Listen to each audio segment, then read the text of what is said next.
नमस्कार। आप सबका क्लास में एक बार फिर से स्वागत है। पिछले क्लास में हम लोगों ने बात किया था हिमालय के बारे में। हम लोगों ने कल देखा था कि हिमालय जो है उसमें मुख्य रूप से 3 श्रेणियां हैं। एक ट्रांस हिमालय, मुख्य हिमालय और पूर्वोत्तर हिमालय। ट्रांस हिमालय की भी 3 पार्ट हैं, उसमें 3 पर्वत श्रेणियां हैं, काराकोरम, लद्दाख और जास्कर। मध्य जो मुख्य हिमालय है हमारा मेन हिमालय का भी 3 पार्ट है। एक है महान हिमालय जो ग्रेट हिमालय के तौर पे हम लोग हाईलाइट किए थे, ग्रेट हिमालय, लघु हिमालय और शिवालिक हिमालय। फिर से पूर्वोत्तर हिमालय को हम लोगों ने बांट के देखा था। आज थोड़ा सा सबसे पहले हम लोग हिमालय का प्रभाव देखेंगे। देखिए, भारतीय संस्कृति और सभ्यता पर हिमालय का बहुत ही ज्यादा प्रभाव है। तो हिमालय का प्रभाव, ठीक, ये टॉपिक 9th में तो पढ़ना नहीं है, लेकिन मैं ये मान कर चलता हूं कि थोड़ा सा अगर आप जानेंगे तो इसमें कोई हर्ज है ही नहीं। हम लोग जो पढ़ रहे हैं उसके बारे में थोड़ा सा है कि उससे क्या फायदा है, उससे क्या घाटा है, ये सब भी चीजें हमको जाननी चाहिए। तो देखिए, प्रभाव हिमालय का दोनों है। एक तो सबसे पहले इसको 2 भाग में बांटेंगे हम लोग, धनात्मक प्रभाव, पॉजिटिव इफेक्ट और निगेटिव इफेक्ट। मतलब कहा जा सकता है कि हिमालय का लाभ क्या है और हानि क्या है। तो धनात्मक प्रभाव कहिए या लाभ कहिए कि हिमालय होने से हमारे हमें क्या लाभ है और हिमालय होने से हमें क्या हानियां हैं।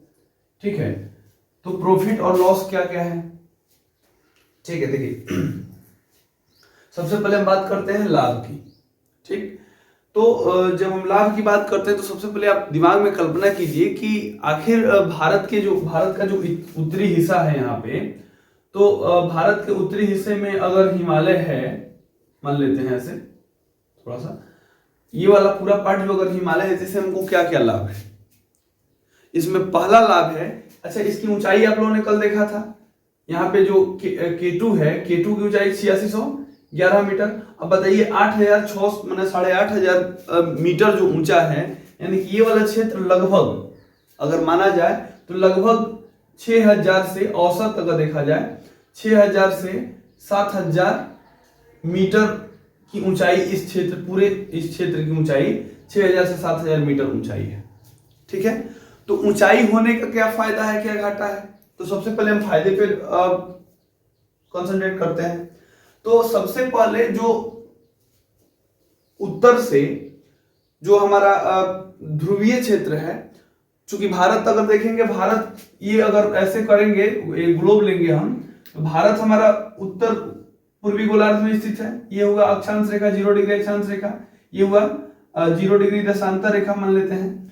तो भारत लगभग यहाँ पे एग्जिस्ट करता है ना। भारत लगभग यहाँ पे है मान लेते हैं। तो उत्तरी ध्रुव से जो आने वाली ठंडी हवाएं हैं, हमने इसके बारे में डिस्कस किया है कि इधर जो ये वाला जो क्षेत्र है, यहाँ पे सूर्य की किरणें बहुत पहुंच नहीं पाती है, ये वाला क्षेत्र पूरा ठंडा होता है। और ये वाला जब क्षेत्र ठंडा होता है, यहाँ टेम्परेचर कम होता है, तो यहाँ का जो वायु दाब होगा वो ज्यादा होगा। देखिए, ताप में, टेम्परेचर में और वायु दाब में, यानी कि प्रेशर में, ठीक है, इसमें विपरीत संबंध होता है। ठीक है, विपरीत संबंध का मतलब क्या है कि अगर तापमान घटेगा तो वायु दाब बढ़ जाएगा, और तापमान यदि कम हो जाएगा, ज्यादा हो जाएगा, तापमान अगर बढ़ जाए तो वायु दाब क्या हो जाएगा, कम हो जाएगा। मतलब एक के बढ़ने से दूसरा घट जाता है। ठीक, एक टेम्परेचर बढ़ा तो वायु दाब घट गया, और टेम्परेचर कम हुआ तो वायु दाब बढ़ गया। तो एक के बढ़ने से दूसरा घट जाता है, दूसरे के बढ़ने से पहला जो है घट जाता है। तो यहाँ पे टेम्परेचर अपेक्षाकृत इस क्षेत्र की अगर तुलना में देखें तो इस यहाँ का टेम्परेचर जो ध्रुवीय क्षेत्र है, यहाँ पे सूर्य की किरणें लंबवत नहीं पहुंच पाती हैं, तो यहाँ का टेम्परेचर बहुत कम है, तो यहाँ पे वायु दाब क्या हो जाएगा, ज्यादा हो जाएगा। ठीक है, और यहाँ का टेम्परेचर अगर देखा जाए इस क्षेत्र का, तो यहाँ का टेम्परेचर ठीक ठाक होता है, अच्छी मात्रा में हम लोग के यहाँ गर्मी पड़ती है, तो यहाँ पे वायु दाब क्या हो जाएगा, कम हो जाएगा। ठीक, वायु जो है, हवा हमेशा उच्च वायु दाब से निम्न वायु दाब की ओर चलती है। ये बातें समझ में आ रही है। तो वायु उच्च वायुदाब से निम्न वायुदाब की ओर चलती है, तो यहाँ उच्च वायुदाब से निम्न वायुदाब की ओर यहाँ से हवाएं ऐसे चलेंगी। अब सोचिए कि अगर ये ठंडी हवाएं हैं, चूंकि ध्रुवीय क्षेत्र से यहाँ टेम्परेचर कम है तो यहाँ से ठंडा हवा आएगा। अब ठंडा हवा आता है, लेकिन हमारा हिमालय जो है यहाँ पे आकर कैसे पूरा, इसकी ऊंचाई चूंकि ज्यादा है तो इस उस हवा को इधर प्रवेश, मतलब मैदानी क्षेत्रों में प्रवेश नहीं करने देता है, जिसके कारण हमारे यहाँ का टेम्परेचर सामान्य से थोड़ा सा अधिक रहता है। जाड़े के दिनों में भी हमारे यहाँ टेम्परेचर बहुत नीचे नहीं होता है, जबकि अगर इसके इधर देखा जाए, इसके भारत के अगर उत्तर में देखा जाए तो बहुत ज्यादा लो हो जाता है। यहाँ का टेम्परेचर बहुत ज्यादा जाड़े के दिनों में लो हो जाता है। लेकिन भारत का हिमालय के तो सबसे पहला प्रभाव पड़ा कि यह उत्तर से, लिख लीजिए कि यह उत्तरी ध्रुव से आने वाली ठंडी हवाओं को, उत्तरी ध्रुव से आने वाली ठंडी हवाओं को रोक लेता है। ठीक है, समझ में आ रहा है, हवाओं को रोक लेता है। तो सबसे पहला ये प्रभाव हुआ। जो दूसरा प्रभाव है इसका, दूसरा सबसे जो लाभ वाला प्रभाव है, लाभ है दूसरा हिमालय का, वो अब सोचिए क्या होगा। मान लीजिए कि यहाँ की ऊंचाई अधिक है, ठीक, तो यहाँ की अगर ऊंचाई अधिक है तो हम लोग जब जानते हैं कि भारत का अगर थोड़ा भी अगर मानसून आपने पढ़ा है, मान लेते हैं ऐसे भारत है, तो ये वाला जो क्षेत्र है, ठीक, तो जो हमारे यहाँ वर्षा का वितरण है, वर्षा, तो हमारे यहाँ वर्षा जो होता है ऐसे, मान लीजिए कि ये बंगाल की खाड़ी से हवाएं चली, बंगाल की खाड़ी से हवाएं चली तो इसमें नमी होती है। ये बंगाल की खाड़ी है, बंगाल की खाड़ी से जो भी हवाएं चलती हैं उसमें नमी होती है, क्योंकि यहाँ पानी है तो अपने साथ पानी भी ले चलती है, और पानी ले चलती है जब यहाँ पे आती है तो यहाँ पे हिमालय उसको क्या करता है, रोक लेता है, और यहाँ पे हिमालय रोक लेता है और इसको ऐसे टर्न कर देता है, ऐसे मुड़ा देता है। बात समझ में आ रही है? तो अब सोचिए कि अगर यहाँ पे हिमालय न होता तो ये पूरा का पूरा हवा ऐसे क्रॉस कर जाता और हमारे यहाँ वर्षा ही ना होती। तो दूसरा प्रभाव हिमालय का जो है कि भारत में घनघोर वर्षा कराती है। यहाँ जो दक्षिण पूर्वी मानसूनी क्षेत्र, मानसूनी हवाएं हैं, ठीक है, इनको रोक करके भारत में पर्याप्त मात्रा में वर्षा कराता है। तो दूसरा लाभ हो गया। अगर हिमालय ना होता तो ये हवा आगे निकल जाता। ठीक, तो ये दूसरा लाभ है कि वर्षा कराने में सहायक, वर्षा कराने में सहायक। एक तो हम लोगों ने देखा कि उत्तर का जो ठंडी क्षेत्रों से हवाएं आती है उसको रोक लेता है, दूसरा इधर के हवाओं को नहीं जाने देता है क्योंकि ऊंचाई बहुत ज्यादा है। और जैसे जैसे ऊंचाई बढ़ता है, हवा अगर ऊपर उठेगी तो जैसे हवा ऊपर उठेगी उसका टेम्परेचर क्या होता है, कम हो जाता है। बात समझ में आ रही है? हवा जो है जैसे जैसे हम ऊंचाई पर बढ़ते हैं तो टेम्परेचर क्या हो जाता है, तापमान कम हो जाती है। तो हवा जैसे जैसे ऊपर उठेगी उसका तापमान कम होगा। अब कोई भी चीज जब तापमान उसका कम होता है तो भारी होती है, अब भारी होती है तो धीरे धीरे वो नीचे उतरना शुरू कर देगी और वहां पे पर्याप्त मात्रा में वर्षा होगी। ठीक है, अब वर्षा का प्रकार पढ़ेंगे हम लोग तो उसमें देखेंगे कि इस प्रकार के वर्षा को हम संवहनीय वर्षा भी कहते हैं। ठीक है, जो पर्वतीय वर्षा कहते हैं, सॉरी। तो दूसरा प्रभाव उन्होंने देखा कि वर्षा कराने में एक तो हिमालय सहायक है। तीसरा जो प्रभाव है, देखिए हिमालय में बहुत सारे वन हैं। हमारे प्राचीन सभ्यता में, भारतीय परंपरा में बहुत सारे ऋषि मुनि लोग हुए हैं जो हिमालय के गोद में बहुत दिनों तक तपस्या किए हैं। तो यहाँ पे एक से बढ़कर एक जड़ी बूटियां हैं।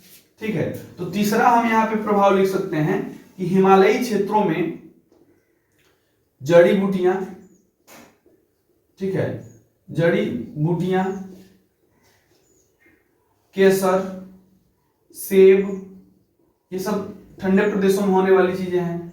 बाकी केसर, सेब, जड़ी बूटियां आदि पर्याप्त मात्रा में उपलब्ध हैं, मिलती हैं। ठीक है, तो ये तीन चीजों पे हमने डिस्कस किया कि ये जो है इसका लाभ। एक लाभ इसका और हम लोग डिस्कस कर सकते हैं अगर आप थोड़ा सा ध्यान दे तो। ये जो चौथा पॉइंट है, देखिए इसकी ऊंचाई बहुत ज्यादा है, समझ पा रहे हैं आप? हिमालय की ऊंचाई लगभग 6000 से 7000, कहीं कहीं 8-8 हजार मीटर भी ऊंचाई है। तो जैसे जैसे ऊंचाई बढ़ता है क्या होता है, टेम्परेचर कम हो जाता है। और जब टेम्परेचर कम होता है तो वर्षा का जो पानी है या जल है वो जम जाता है। अब वही जल जो है हिमालयों के रूप में, कल हमने बताया था कि सियाचिन ग्लेशियर है, बाल्टोरा ग्लेशियर है, बाथुरा ग्लेशियर है, यहाँ पे हमने बताया था गंगोत्री ग्लेशियर है, यमुनोत्री ग्लेशियर है। तो ये ग्लेशियर जो है हिमखंड बहुत बड़े मतलब बर्फ के टुकड़े होते हैं, और जैसे गर्मी पड़ती है तो ये बर्फ के टुकड़े पिघलते हैं, और उन्हीं बर्फ के टुकड़ों को पिघलते पिघलते धीरे धीरे नदियों का निर्माण होता है। बहुत सारी मतलब बहुत सारी जो है धाराएं आकर के एक नदी में मिल जाती है, और इसी से एक नदी का निर्माण होता है। जैसे गंगा नदी, गंगा गंगोत्री हिमालय से निकलती है, यमुना यमुनोत्री हिमालय से निकलती है, ठीक है। तो और एक चीज और है कि यहां से जो नदियां निकलती हैं वो सदाबहानी होती हैं। सदाबहानी का मतलब क्या है कि हमेशा जो है मतलब इसमें हमेशा पानी ही रहता है, ये कभी सूखती नहीं है, क्योंकि ऊंचाई पर्याप्त होती है, पर्याप्त मात्रा में ऊंचाई है तो वहां पे बर्फ जमेगा, अब बर्फ जमेगा तो वो धीरे धीरे पिघल करके नदी का निर्माण करता है। तो यहां से चौथा पॉइंट हम लोग का लाभ हो गया कि सदाबहानी नदियां, नदियों का स्रोत, सदाबहानी नदियों का स्रोत। अब सदाबहानी नदियां हैं, ठीक है, नदियों का स्रोत है हिमालय, तो सदाबहानी नदियों का स्रोत है, तो सोचिए वहां पे हम एक डैम बना सकते हैं, बांध बना के वहां से बिजली आपूर्ति कर सकते हैं। तो अगर हिमालय ना होता तो बाकी सब आप पढ़े होंगे, यहाँ पे क्या बोलते हैं, भाखड़ा नांगल परियोजना, सतलज नदी पे जो बनाया गया, विश्व का सबसे ऊंचा बांध है भाखड़ा बांध, ठीक है। तो भाखड़ा बांध सतलज नदी पे बना करके वहां से विद्युत उत्पादन किया जाता है, ठीक। तो सदाबहानी नदियां अगर ना होती तो विद्युत उत्पादन ना होता। इसके अलावा सदाबहानी नदियां हैं तो हमारे यहाँ सिंचाई का भी साधन हो पाता है। हमारा जो इधर पूरा का पूरा जो मैदानी क्षेत्र है, हम लोग डिस्कस करेंगे, मैदानी जो क्षेत्र है पूरा का पूरा मैदानी क्षेत्र की कृषि जो है इन्हीं नदियों पर निर्भर करती है। नदियां हमेशा अपने साथ बाढ़ लाती हैं, बाढ़ के द्वारा नई मिट्टी, जलोढ़ मिट्टी लाती है, जिसके द्वारा हमारा पूरा मैदानी क्षेत्रों में उर्वरता एकदम बढ़ जाती है। आप कहीं भी किसी भी क्षेत्र में ये मैदानी क्षेत्रों में जाकर के ऐसे ही धान गेहूं फेंक दीजिए, जम जाएगा, कुछ मात्रा में जरूर हो जाएगा, ठीक। तो ये हमारी सभ्यता संस्कृति को, भारत एक कृषि प्रधान देश है, इसमें हिमालय का बहुत बड़ा योगदान है। यहाँ से आप समझ सकते हैं कि नदियां हैं, नदियों से कृषि के लिए अच्छी मात्रा में सिंचाई का व्यवस्था हो पाता है। नदियां बाढ़ के द्वारा जलोढ़ मिट्टी लाती हैं, जिसके द्वारा कृषि अच्छे पैमाने पे हमारे यहाँ होती है। तो ये इसका कुछ लाभ हो गया। अब थोड़ा सा हानि की चर्चा हम करते हैं कि हिमालय के होने से, देखिए कोई भी चीज अगर आपको फायदा दे रहा है तो कहीं ना कहीं नुकसान भी होता है। किसी चीज से अगर फायदा है थोड़ा बहुत, तो थोड़ा बहुत नुकसान भी होता होगा। तो हिमालय का अपना एक नुकसान भी। अब देखिए सबसे पहले हम लोग देखा कि ऊंचाई है, तो ऊंचाई का लाभ है कि ये उत्तर से आने वाली हवाओं को रोक देता है, ठंडी हवाओं को। लेकिन इसका एक घाटा भी है कि अगर ऊंचाई अधिक है तो यहाँ पे जनसंख्या का बसाव जो है बहुत कम होगा, जनसंख्या का बसाव, ठीक है।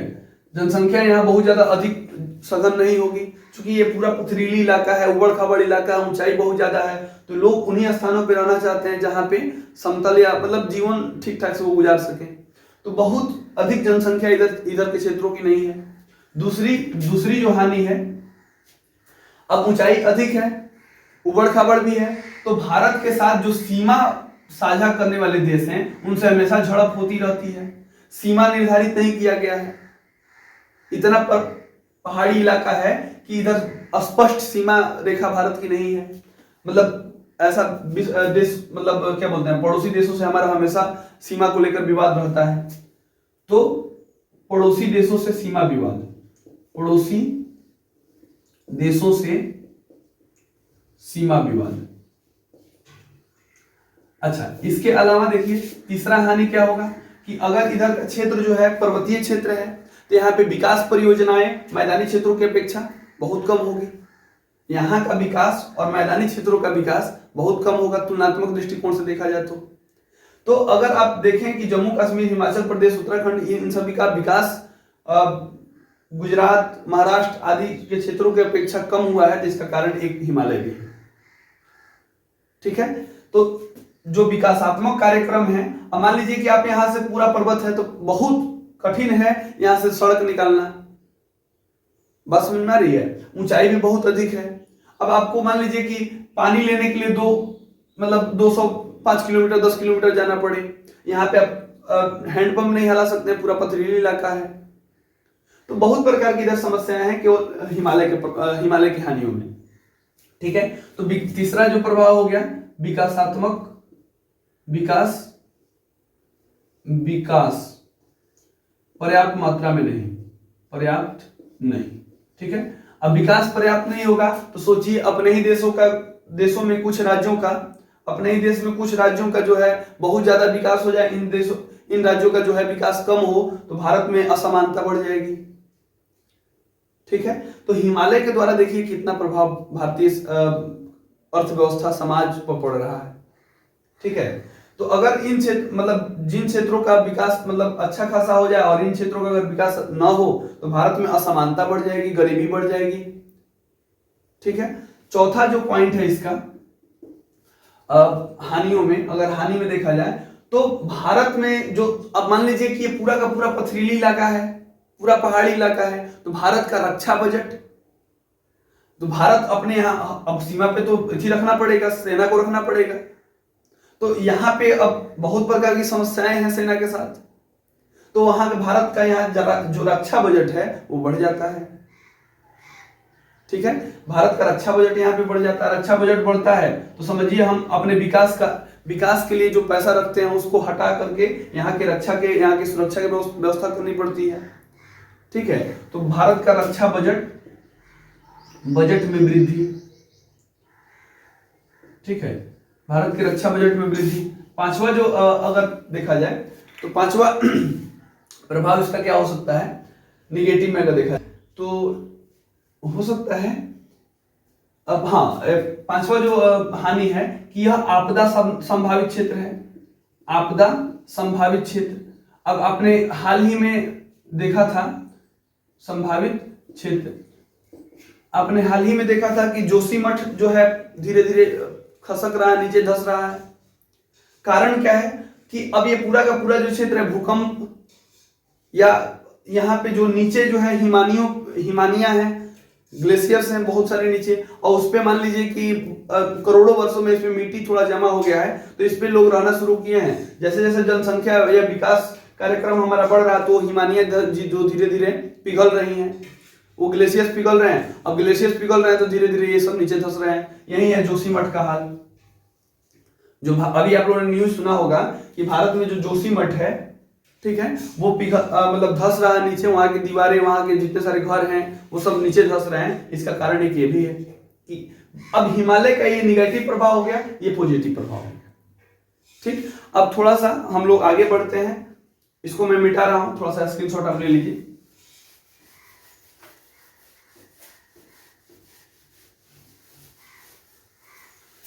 एकदम स्पष्ट है, आप थोड़ा बहुत ध्यान देंगे तो याद हो जाएगा। अब थोड़ा सा एक चीज हम और देखते हैं कि एक महोदय थे सिडनी बुरार्ड,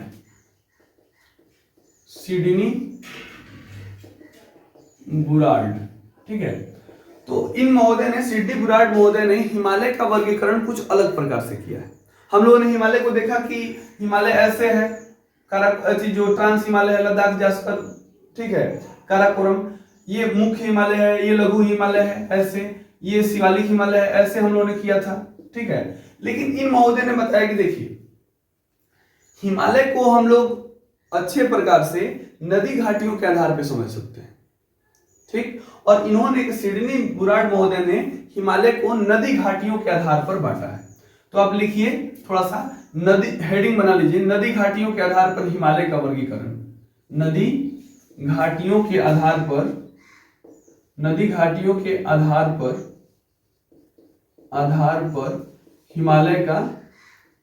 हिमालय का वर्गीकरण, नदी घाटियों के आधार पर हिमालय का वर्गीकरण। अब नदी घाटियों के आधार पर हिमालय का जो वर्गीकरण किया गया है वो मुख्य रूप से, मैं थोड़ा सा यहां से मिटा रहा हूं, अभी हम लोग इसको लिखेंगे, मुख्य रूप से 4 है। ठीक है, सबसे पहला है पंजाब हिमालय या कश्मीर हिमालय, पंजाब हिमालय या कश्मीर हिमालय। ठीक है, दूसरा है कुमायूं हिमालय, कल हम लोगों ने हाईलाइट भी किया था, कुमायूं हिमालय। तीसरा जो है नेपाल हिमालय, और चौथा जो है असम हिमालय, असम हिमालय। ठीक है, तो पहला पंजाब हिमालय, कश्मीर हिमालय, दूसरा कुमायूं हिमालय, नेपाल हिमालय और असम हिमालय। अगर देखा जाए तो अगर आप भारत का नक्शा देखें, थोड़ा सा आप इसको पहले नोट कीजिए, थोड़ा सा इसको आप नोट कीजिए, थोड़ा ऊपर बनाना पड़ेगा मुझे। पंजाब हिमालय जो है, पंजाब हिमालय किन की नदियों के बीच है? जो सिंधु नदी है, सिंधु, मैं अभी सब एटलस में भी दिखा रहा हूं, सिंधु नदी, सिंधु एवं सतलज नदी, सिंधु एवं जो सतलुज है इसके बीच का क्षेत्र, सिंधु एवं सतलुज के बीच। ठीक है, सिंधु और सतलज के बीच का जो क्षेत्र है उसको हम पंजाब हिमालय कहते हैं। उसके बाद सतलुज, सतलुज और जो काली नदी है, काली नदी, कल काली नदी को हम लोगों ने देखा था, सतलुज और काली नदी के बीच का जो क्षेत्र है उसको कुमायूं हिमालय बोलते हैं। ठीक है, उसके बाद आता है काली नदी, काली एवं तीस्ता, काली एवं तीस्ता जो नदी है, तीस्ता के बीच, काली एवं तीस्ता नदी के बीच का जो क्षेत्र है वो नेपाल हिमालय है। ठीक है, कुमायूं हिमालय, पंजाब हिमालय और असम हिमालय जो है तीस्ता और ब्रह्मपुत्र, तीस्ता एवं ब्रह्मपुत्र, तीस्ता एवं ब्रह्मपुत्र का के बीच का क्षेत्र। ठीक है, तो असम हिमालय हो गया। ठीक है, हमने कहा कि पंजाब हिमालय किसके किसके बीच का जो एरिया है, सिंधु नदी और सतलुज नदी के बीच का जो हिमालय है उसको हम पंजाब हिमालय बोलते हैं। सतलुज और काली नदी के बीच का जो क्षेत्र है उसको कुमायूं हिमालय बोलते हैं। नेपाल और काली और तीस्ता के बीच का जो क्षेत्र है उसको नेपाल हिमालय, और तीस्ता और ब्रह्मपुत्र के बीच का जो क्षेत्र है उसको असम हिमालय। थोड़ा सा इसको लिखिए। अब इसको थोड़ा सा मैप में हम लोग देखते हैं, इसको मैं मिटा रहा हूं। तो ये नदी घाटियों के आधार पर सबसे पहले सिडनी बुराड महोदय ने इसका हिमालय का वर्गीकरण किया था। अब थोड़ा सा इसको मैप में देख लेते हैं। अगर आप भारत का मैप ऐसे बनाएं, मान लेते हैं ऐसे,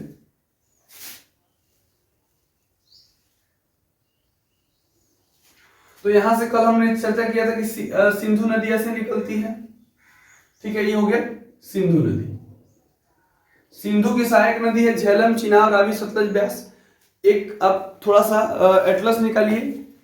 एटलस का जो 10 नंबर पेज है, 10-11, ठीक है, जो भारत का मैप है, वहां पे देखिए पॉलिटिकल में देखिए, पॉलिटिकल में यहां से देखिए मानसरोवर लेक लिखा होगा, एल मानसरोवर यहाँ पे, और यहां से नदी निकल रही है जो लिखा हुआ इंडस, झेलम, चिनाब, रावी, सतलज।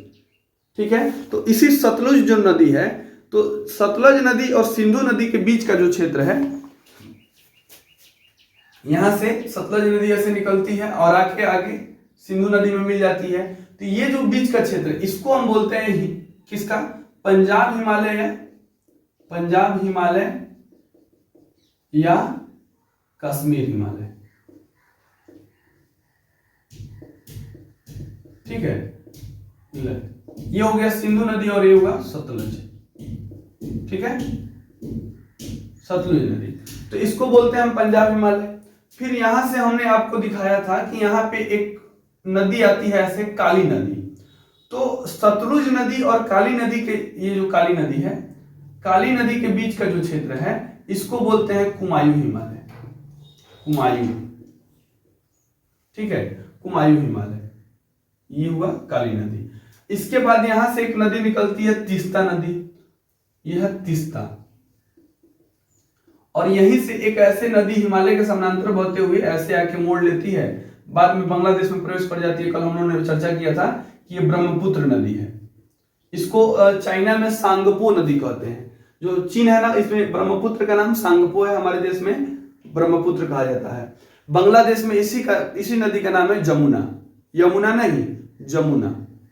ठीक है, तो काली और तीस्ता के बीच का जो क्षेत्र है ये वाला हिमालय, ठीक है, ये वाला जो हिमालय है इसको बोलते हैं नेपाल हिमालय, नेपाल हिमालय।